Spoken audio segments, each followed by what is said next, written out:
Përshëndetje motra. Music and Art and Trime podcast. I'm Lejla. I'm Leonarda. Welcome home. And sometimes I really struggle with when it's specific things like awareness campaigns like International Women's Day or Domestic Abuse Awareness Month. And a lot of people get confused or shocked when I say that. But for me, because I do this work every day, then when it is International Women's Day or Domestic Abuse Awareness Month, I really can't be asked with a facade.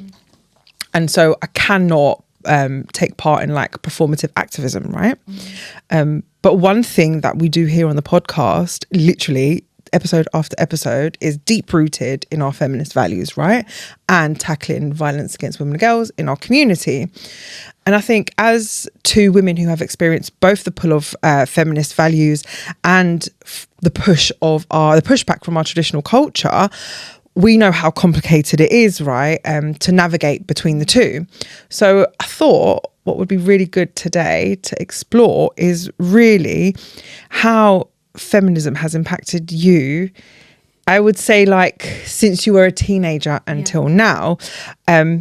Because in some ways, embracing feminism means embracing a sense of self-autonomy. And as two women who have experienced, you know, living this kind of like feminist life and having that pushback from our culture because of it, we both know how complicated it is, I guess, to navigate between the two. And so the question that I really wanted to ask you today, you're in the hot seat today. You're completely in the hot seat today. So the question I wanted to ask you today is what you would say to your younger self about embracing feminism as a woman in our culture. And I really want to explore this a little bit because I guess what we're doing here, Trime at its core, she is a feminist. She's an intersectional feminist, right? And she is deeply rooted in the activism. She's not just here in the theory. She's actually actively out there going doing the work, which is what we're doing with the podcast, which is what we're doing with creating workshops for women here in London, which we've got actually a link, a sign up link on our bios, in our bios all across our social media. Our workshops start from April. They are for all the women in the Trime community. If you can make it into London, please go and sign up for the workshops so that we can change this from being just like something we do on screen to actually in person, right? So if you are interested in meeting other women in the Trime community, please go and have a look at our link in our bio. The workshops are free. Come along and meet other like-minded Albanian women who are just like you out here in the diaspora in London. And hopefully one day we can expand. We can expand to Europe, to America, to back home. You don't know. We're here with this podcast really redefining what freedom means for ourselves, not just for other Albanian women, but actually for ourselves, because in some ways embracing feminism means embracing a sense of self-autonomy.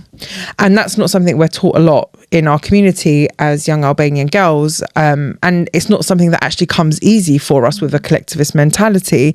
And our cultural identity is so deeply rooted in family and community expectations, but feminism doesn't have to be a rejection of culture. And in a way, it 100% is about reclaiming our spaces, and in particular in the spaces that we felt like we never fitted into. So I want to know more about where feminism started for you. Like, can you remember where that first feminist idea hit you? I think 16. I think up until that point, I was very much the head of the household for the kids. Not my kids, my siblings. And I started college at 16, and I started having more friends and a bit more freedom. My mum bought me my first phone then, because I was not allowed a phone. And I started actually exploring teenagehood a bit more. And I think I pushed back then a bit more on the culture, and it was because for the first time I was like, I need to think about myself and what I want for my future. And I think the main thing that I pushed back on was marriage, and it was all these cultural norms and being a specific weight, looking a specific way, greeting people in a specific way, and I really questioned it from then on, always. Did you feel like conflicted? Because I can easily look back at my younger days thinking like I so desperately wanted to be accepted by my parents, but also I didn't want to be accepted in their ideal. Very much so. I was just I had a great poker face.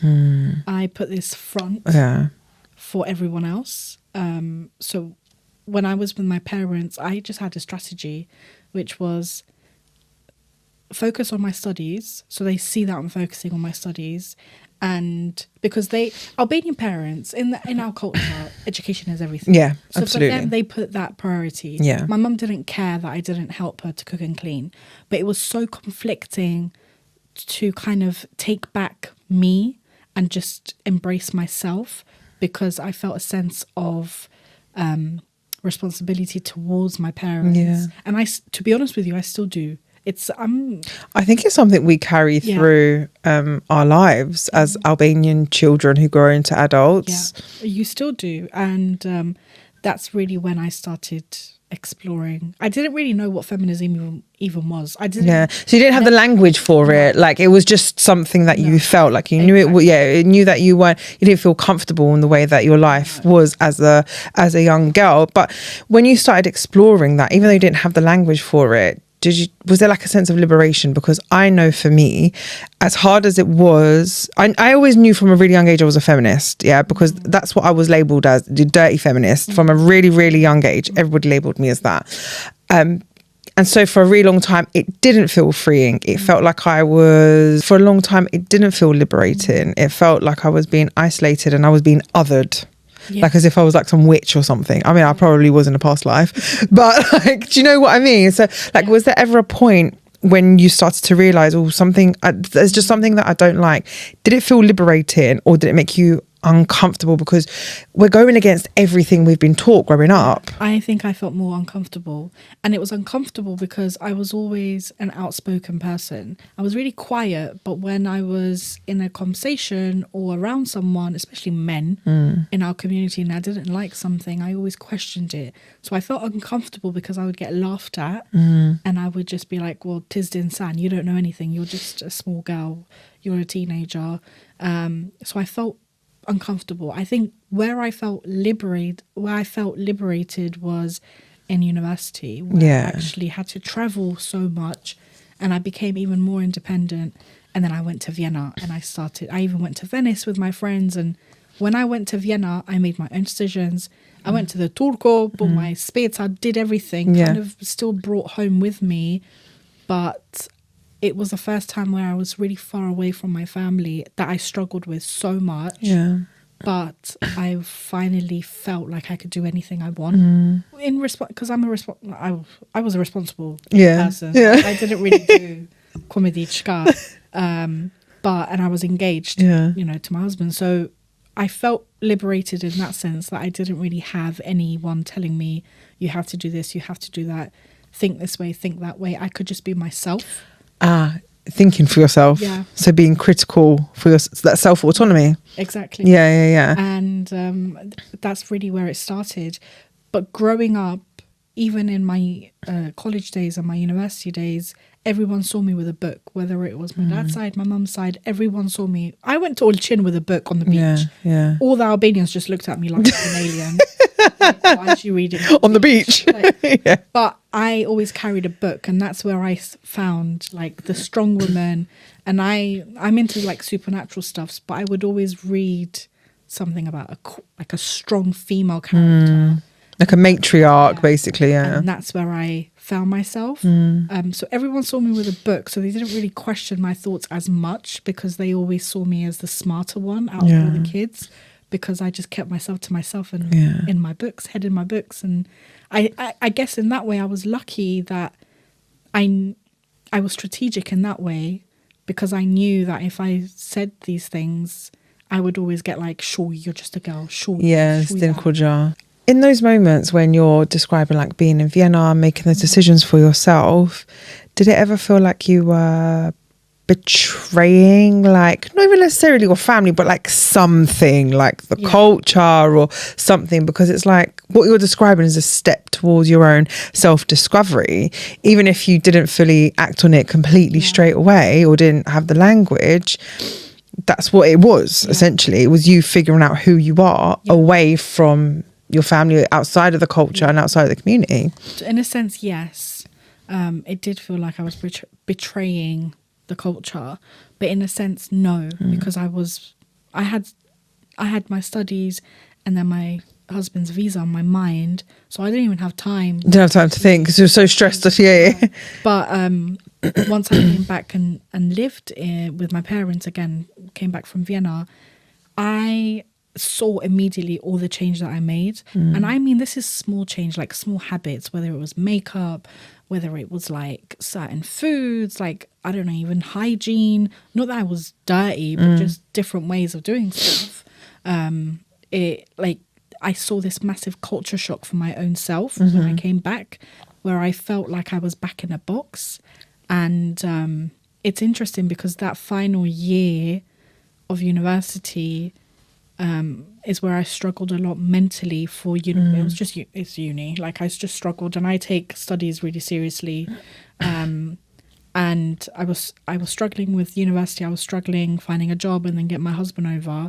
So I didn't really have time to think about anything. And once he was over and we were living together, that's where he really hit me. Right. Okay. And would you say that's the moment, like when he moved over, was like when you started to embrace feminism, or like it was a huge shift? Because you're saying it hit me. So what was the hit? I think it was the realization of, because when my husband came over and everyone like saw him and hi bye kind of situation, and you know, I spoke to my in-laws, and the next question for everyone was like, when are you having kids? And I think it really hit me that like, no, that's it. Like, this, up to this point, I have been obedient. From this point onwards, I actually don't care. And I think it also hit me, this treatment of girls that are married, like you've married off your daughter. It shifts completely. And for someone that is so close to family, and for someone that's been there for all of my siblings' first steps and first words and first day of school, and you know, I was a sibling that cried taking my younger siblings to school and picking them up. So I kind of experienced all those things with my mum, and then moving out, living with my husband, it was so different, because when I would go home, I would be treated as this married woman, like, you are separate from us now. Not that anyone ever said it to me, and my parents have never said it to me, and they always treat me like, I'm there. Yeah. But it's just how you feel, and as you get older, you start to, as I got older, I started to really focus on my own self, and it was not until like maybe a few years ago where I really just butterflied into my own feminist person. And then until I started the podcast, and make me feel like I'm not crazy and like this is just me. Whereas before I felt really numb to everything. I felt really numb to when I went back home. I felt numb to my parents. I've just felt so numb to the culture.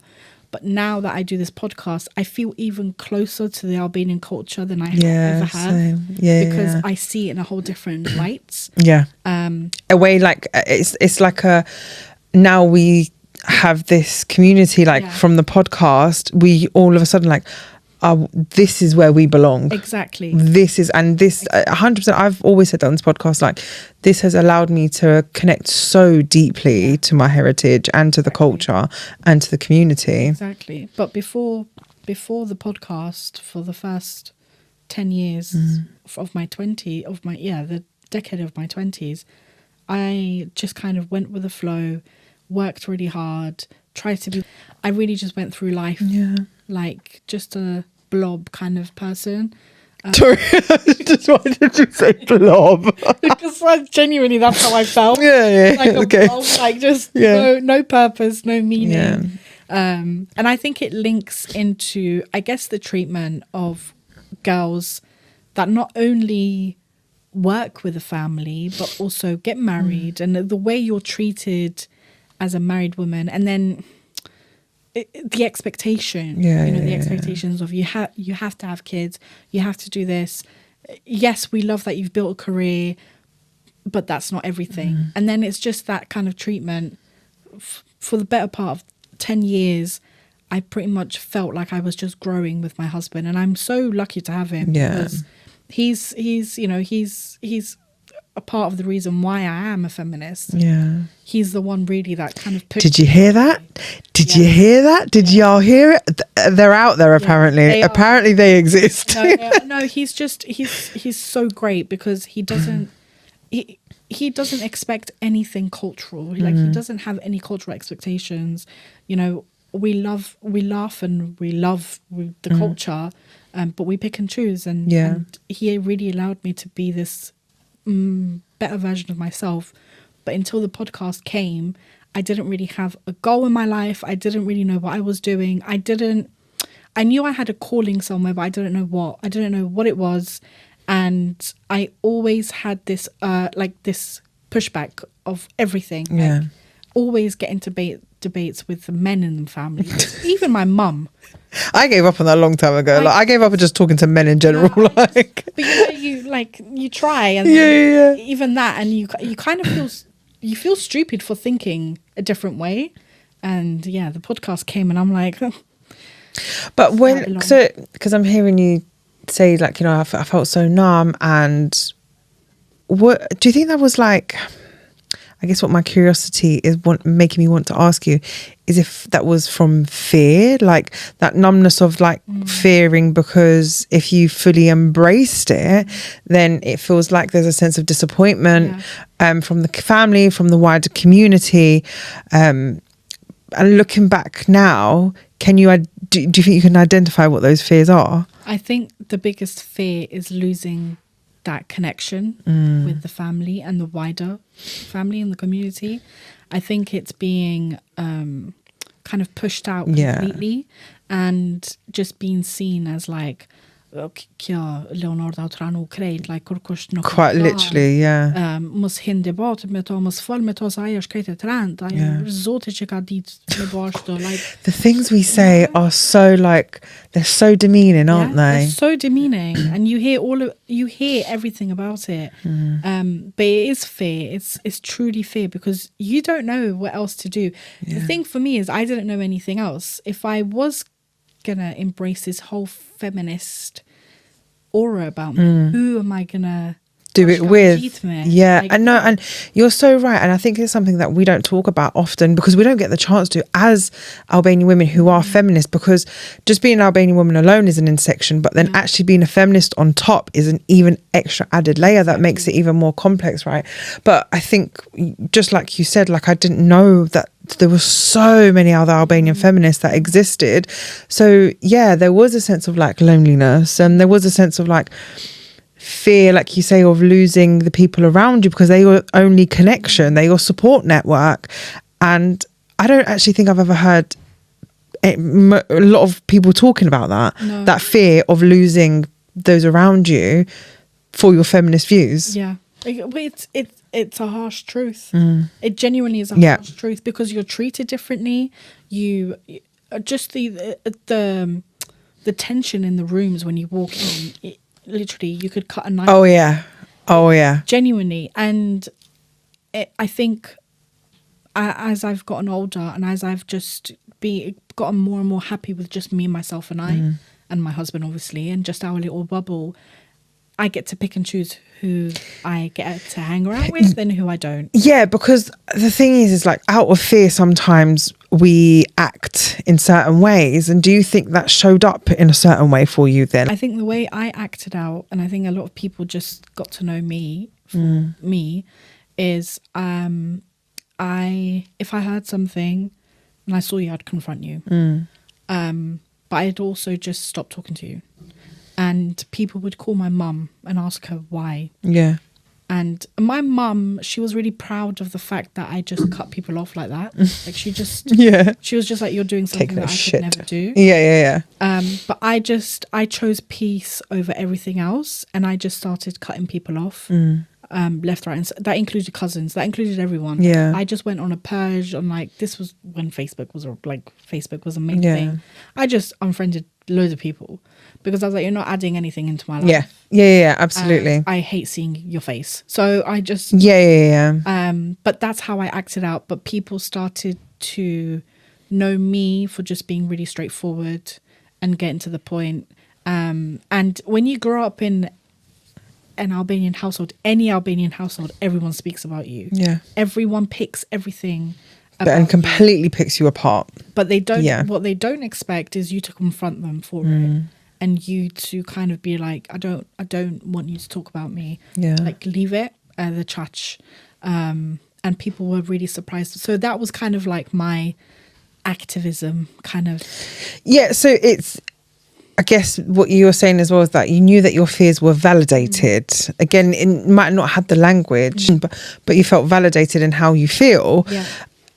Do you think that feminism, as it was at the time, brought you more freedom or strength within you to act? Yeah. More strength, so much more strength, because I started valuing me, my thoughts, my knowledge, my education, my spoken word, I just started valuing me for me, and I stopped really listening to like everyone around me, and that also included my, kind of my own parents, because by that time I was living with my husband and I was like, I'm making my own rules. Yeah. Like, I don't really care. And even though my parents would sometimes question it, it's very much like, this is my house.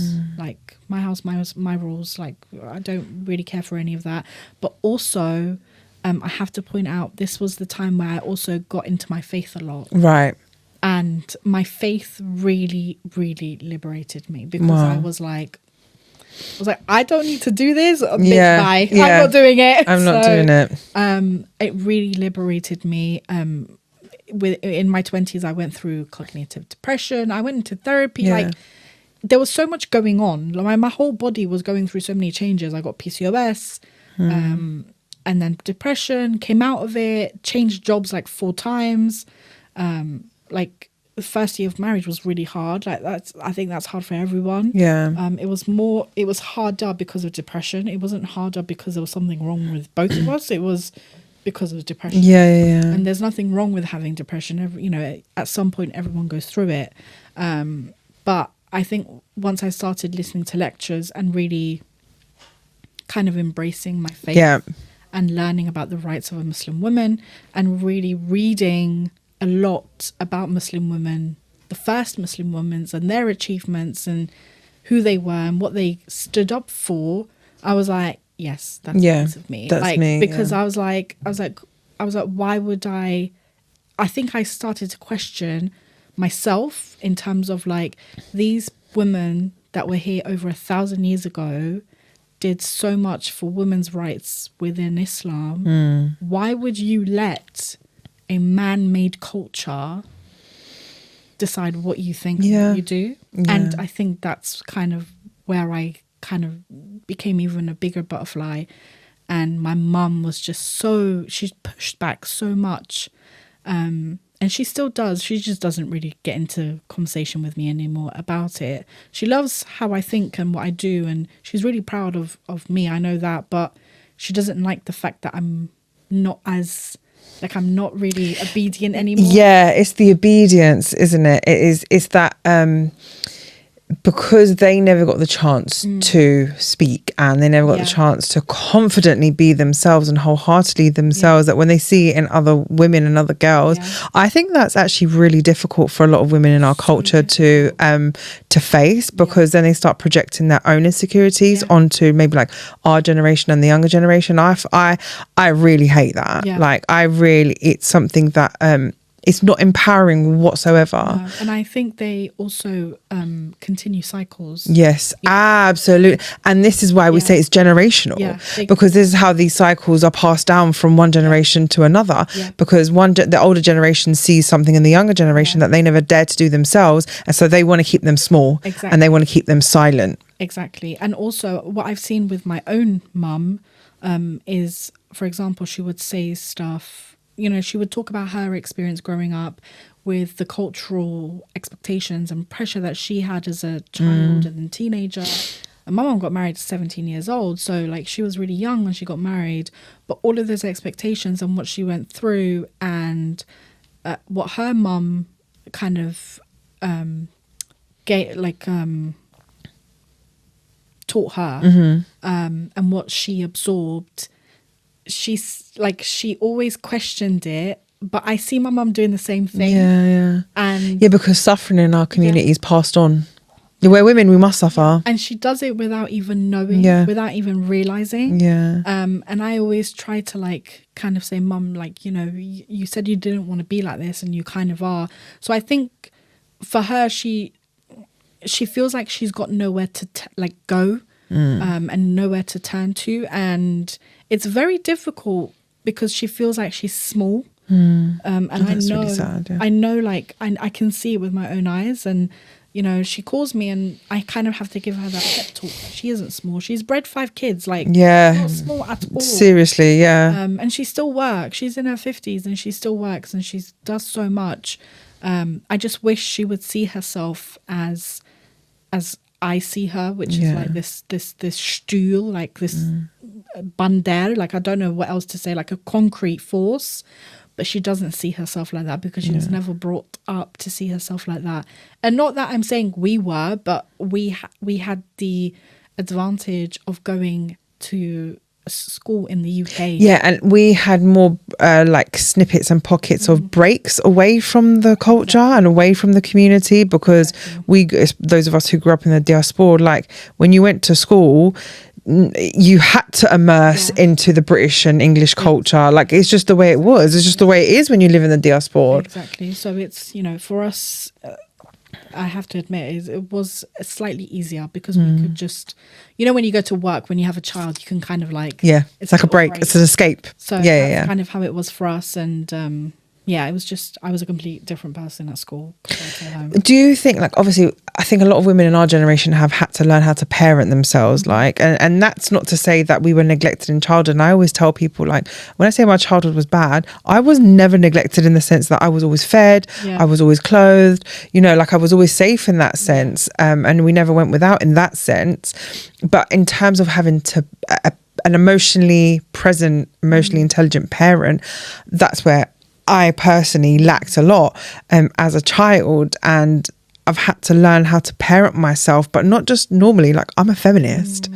So I've had to learn how to parent myself with this feminist mentality, which has definitely been tricky thing for me to navigate, because I wish I'd had someone like me as a mum, as a teenager. So if you could go back to younger Leo, to that 16-year-old self who was torn between the culture and feminism, didn't know feminism, but was torn within it, what kind of reassurance do you think you'd offer her? Offer reassurance, or would you challenge her thinking more? Like allow her that space to be even more critical with not herself, but actually with her thinking, you know, being critical with things around her. Would you, how can you marry the two? Maybe encourage her to trust herself more? I think I would challenge her thoughts. I think I would allow her to challenge herself, reassure her that she will find her own little place. And I think I would encourage her to look after her own self before she looks after everyone else. And I think I would also give her a piece of advice to, yes, family and friends are important, but you're more important in terms of your own absolutely self-building, self-development. Everything you do for yourself will benefit you in the long run. Whereas if you continue to stick by family and friends and help them continue and build up, you're always going to be left behind. Because that's one thing that I've learned, is that family and friends will support you, and especially your family. But in the Albanian culture, once you start doing something like this, like the Trime podcast, they don't really care for it, because it's something completely different to what they've been brought up outside of this, what we're doing here is outside of everybody's comfort zone, everyone in our community. And we feel it, like we feel it when we're around people, we feel it.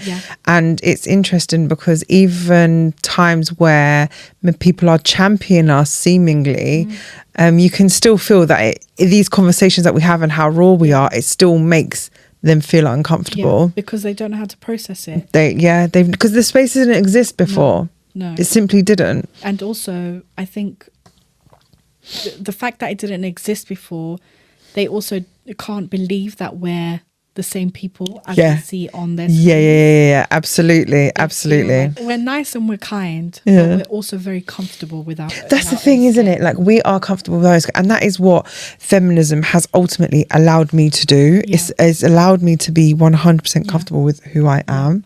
I'm a flawed person. Like, by no means am I in any way perfect. I don't see myself like that whatsoever. But I'm comfortable. I like who I am. Yeah, and I think, but I know that when we walk into a room, because we're so comfortable in our own skin and we're comfortable with what we say in our literally spoken word. I know I keep saying spoken word, but that's how I see it. And our mentality and our like knowledge and education, whatever it is. And we know how big, like how big of a responsibility it is to have Trime. It's huge. That Trime is not just me and you. Trime is huge. Oh my God, so much so. Like, when I think the episode we recorded with Nancy, like that, whilst we were speaking to her, I had this moment of like, I cannot believe we've hit our core values in 7 months. Yeah. I cannot believe that the guests we've got on, the women who are listening to the podcast, the allies and the wider community that are supporting us as well, because people think that men don't support us, but they do. They do. They do. But, so that even like the allies, the wider community that are supporting us, I can't believe how quickly we hit our core values here with what we're doing at Trime. And to me, that's just proof that this was so desperately needed. And like, okay, maybe it was me and you who started it, but it's going to long outlive us. Of course, 100%. It's going to long outlive us. And I think we've spoken to so many women now who are saying like, thank you for giving me the language. Thank you for giving me the words. This is how I felt my whole life. But understanding feminism is not always easy. No. Because no one taught us as younger. No. All we were taught as young girls are feminists are disgusting. Yeah. Feminist is a witch, is a street. Yeah. The devil, the shaitan. Like, that's literally what we were taught. We were taught that feminists are there to destroy our culture. Our patriarchal, traditional culture, Which, to be fair, a culture that works against women is not really a culture to be proud of, in my opinion. But we were taught that being a feminist is something really dirty and you should not be feminist because we had people die for us. Yes, we did. And, I'm so grateful that I'm here. But by no means does it mean that I now have to sacrifice and be obedient to these gendered roles. Absolutely. Those people have died for my freedom. And my freedom now, for example, my freedom and this feminist era that I'm in is allowing me to help other women. And that's what those people have died for. Well, because you've gone from living just a theory, a concept of feminism, and figuring out in your head, like, what is this that I'm feeling? What is this that I'm feeling? To now moving into your 30s, are you actually practicing it? Exactly. Yeah. So it's liberating, and it's hard, it's not easy. I think it's lonely at most because the conversations you have with your friends and family now just seem so stupid. Like, they not in a rude way, but like empty, superficial, so empty. It's like the conversations are repetitive, they're the same.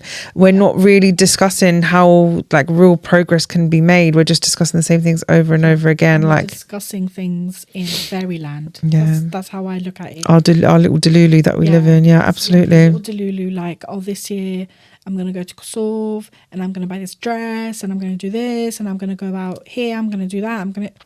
Okay. Because there's so many misconceptions about what feminism is, right? And maybe that's why a lot of us Albanian women for a long time were too terrified to embrace it. Like I always say about my grandma, when she was a true feminist at her core. Whenever I'd say to her, "Non, ti e feministe," and she's like,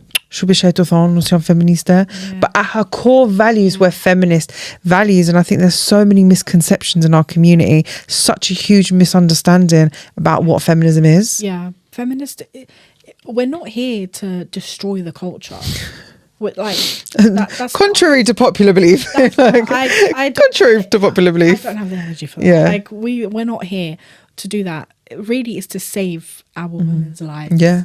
Create a safe space and continue growing. Absolutely. That's all it is. Whether someone sticks and marries someone within their culture or sticks outside, it doesn't matter. I mean, I keep seeing comments of like, well, if we all started doing that, then the Albanian line would die. What was it? I did see that comment someone left. Yes, they predicted that in 50 years, the Albanian lineage is going to be extinct if we can. My nephew is still going to be alive in 50 years. Like, I don't understand. Hey, non-I-am. Imagine what kind of statement that is to make.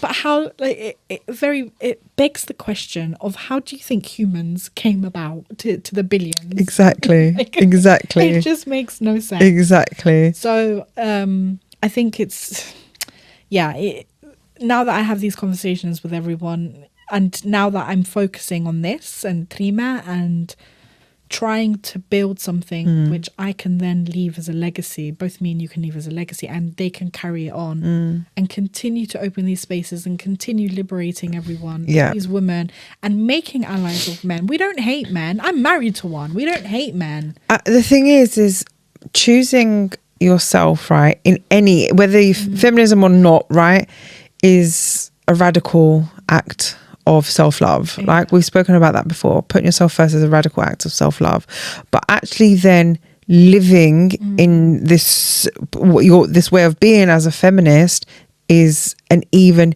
bigger radical act. And as much as we want to, you know, for me obviously, like, I'm so much deeper, like, because it's the books and the academia and all of that. A huge part of being a feminist is actually being an activist, because every space you go into, which is what you're saying, every space you go into, you're having to advocate for yourself first and foremost as a woman, and then for other women around the world.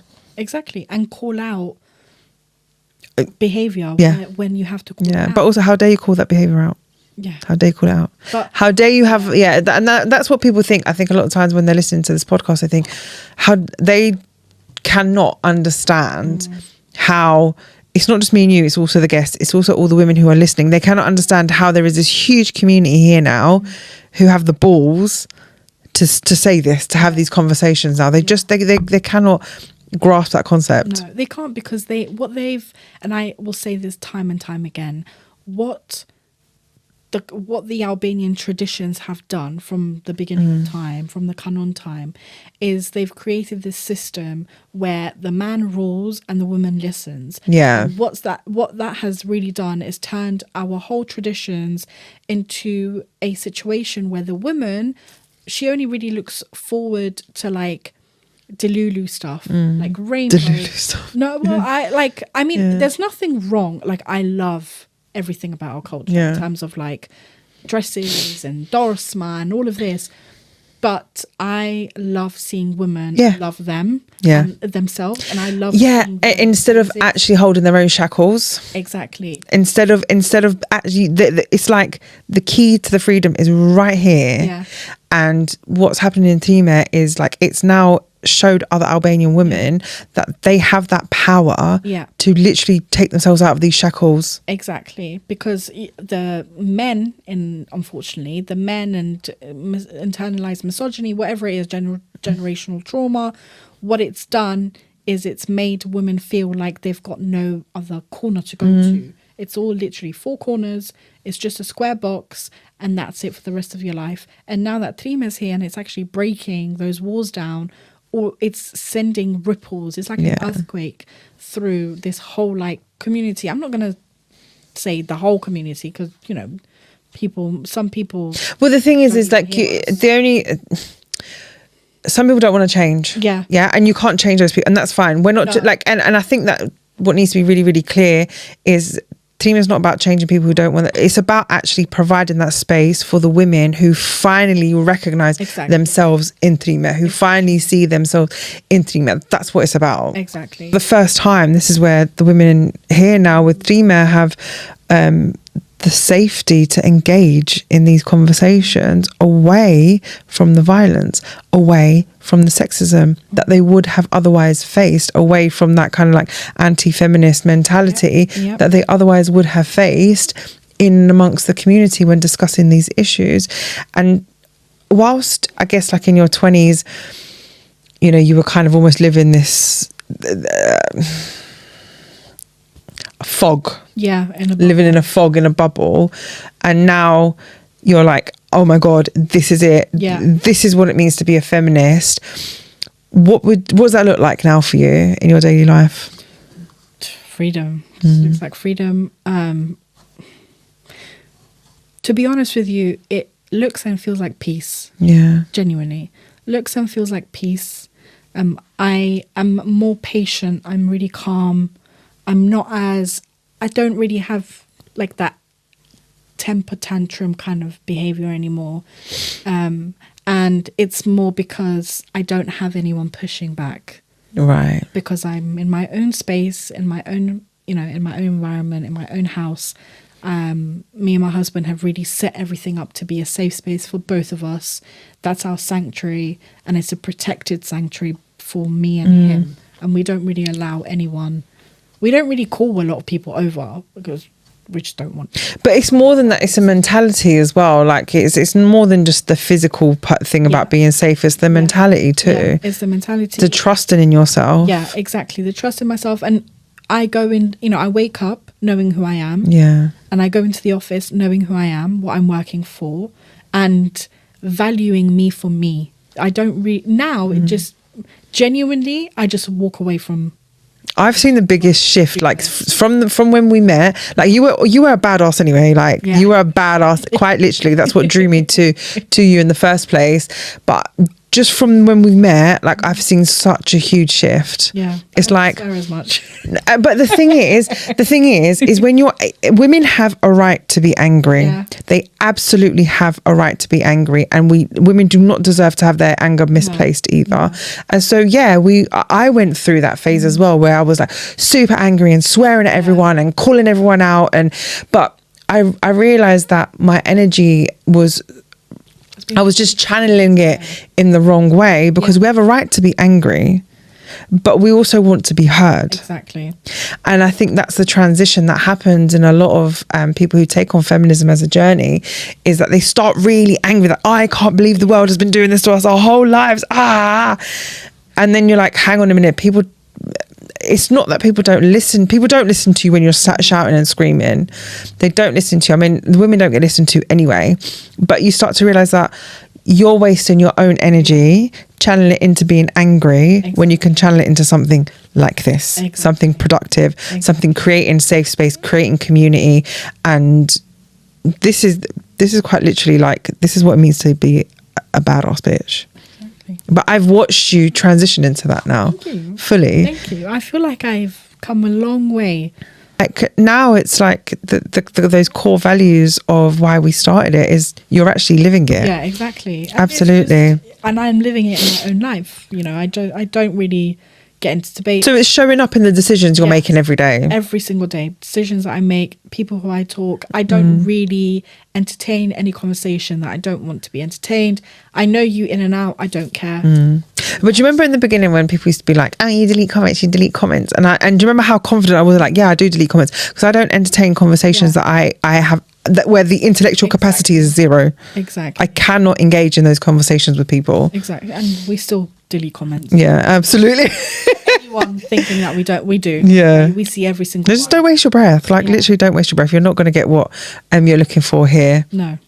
I've set such strong boundaries with everyone, including family, that now I feel like I can actually live my life properly. I'm so proud of you. Thank you. But now I've set such strong boundaries that no one actually talks to me. Yeah. To be honest with you,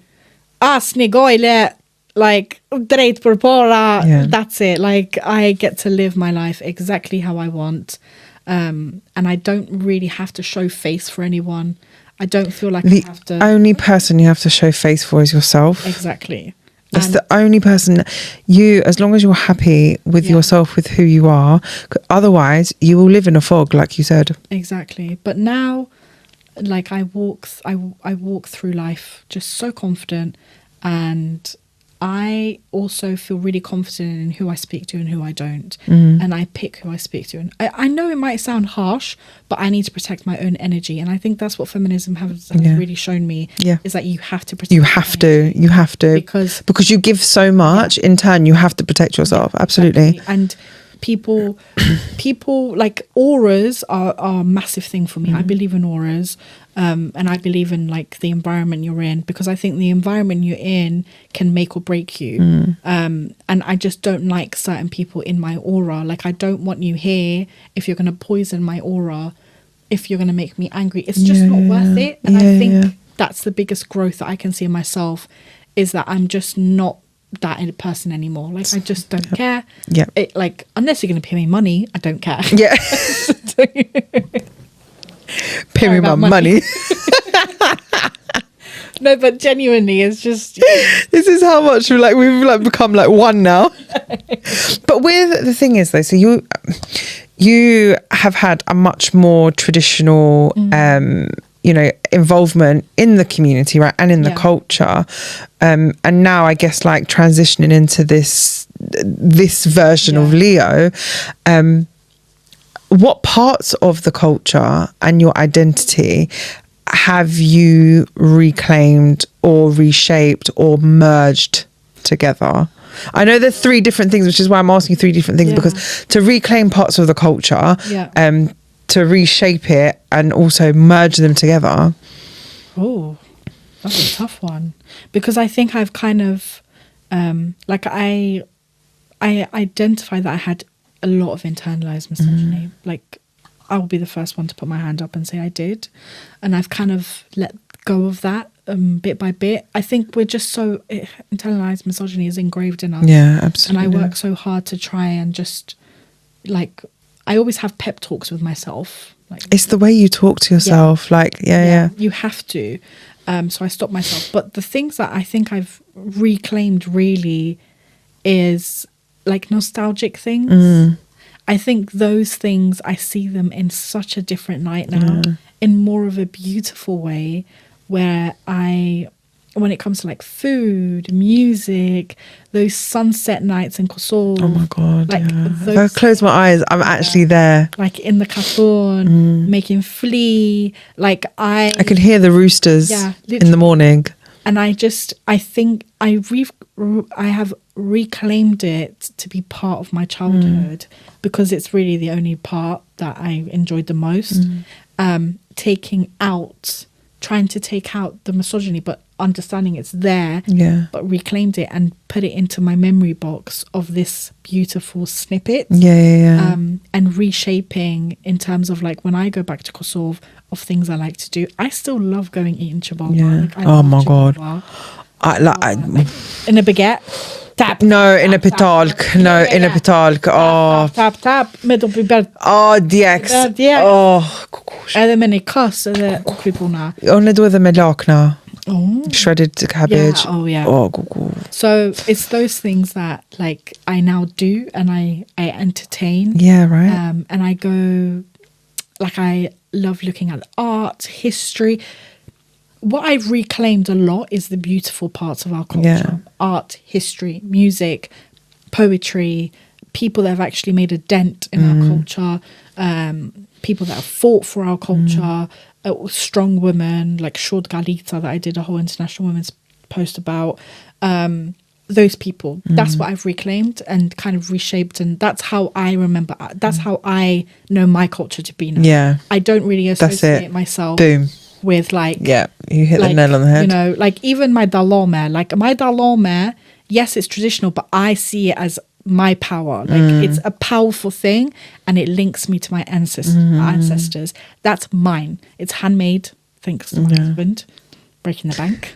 But it's like, do you know what I mean? It's that. And that's how I see my culture now. I don't see it as like huzmet, like all of this kind of stuff. That's it. That's not part of my culture. It's such an empowering way to see our culture as well, because there is no like ties. You're not being tied down. You're being liberated. What you're saying is that there's no oppression in that part of our culture, and you're right. And then so many parts of our culture are so overlooked, or like what's the word?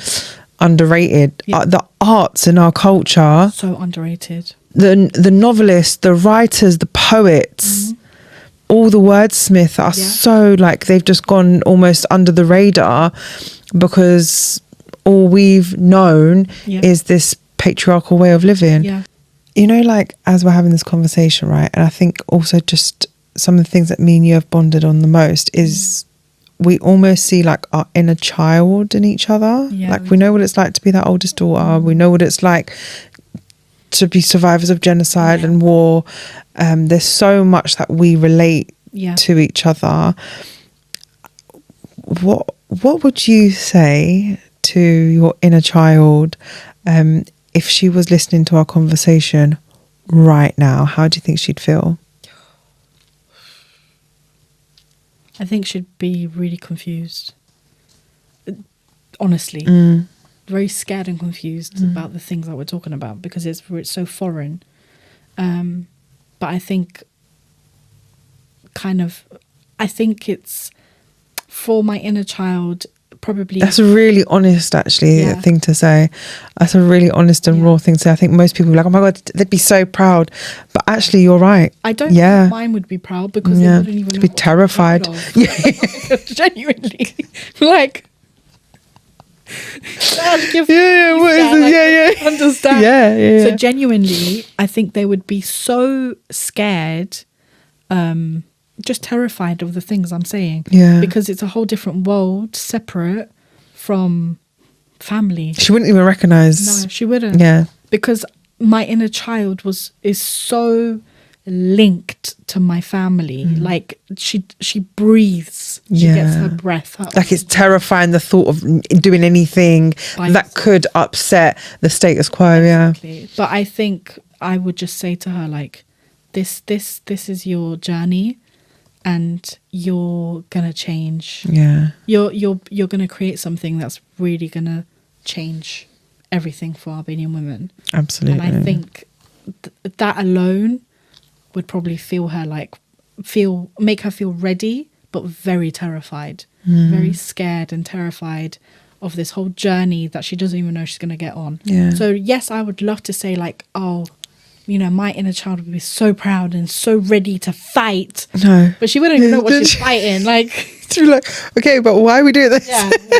Like, oh, why isn't that hard? Like, why are we doing this? So yeah. But how about you today, that when you think about how far you've come from that inner child space? I don't think about it a lot, you know.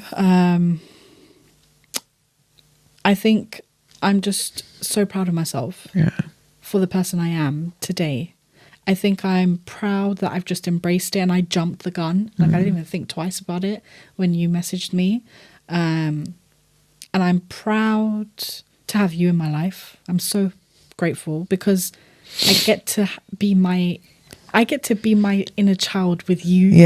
I think that's something we do with each other, don't we? The biggest blessing is the fact that we both, through our like TikTok videos and reels and all this kind of stuff that we share with each other, it's just snippets of this like inner child.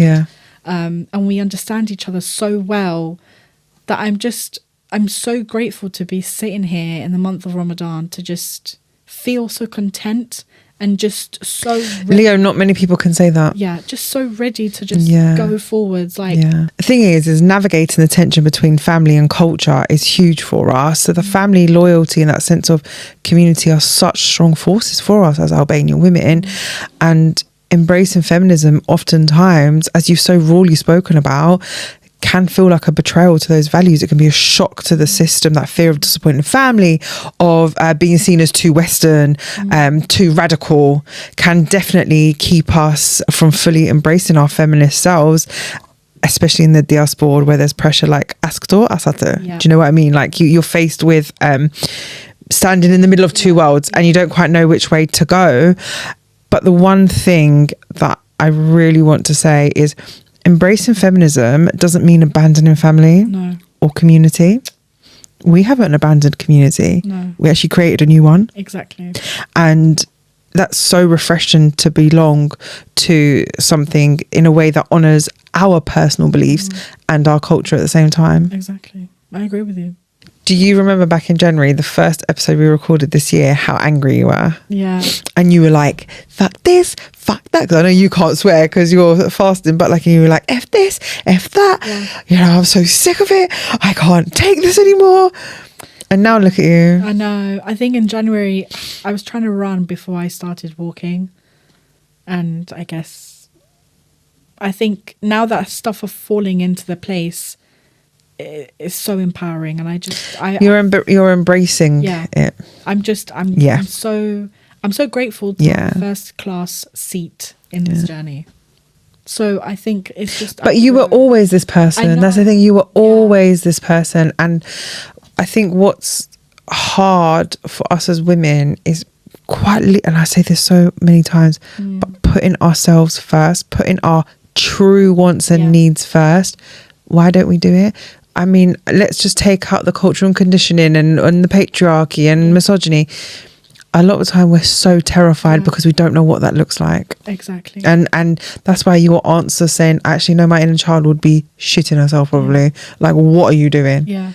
And that is the most honest thing, actually. And probably not many people would have admitted that. Well, I mean... Well, you're nothing if not honest. Like it's quite literally... I have to. Like, I can't lie. Not on this month anyway. I caught you on the right time. Caught me in Ramadan. But yeah, like for the first time in my life, I can't wait to see what happens, what I do and what we do in the next 10 years of our lives. I genuinely can't wait.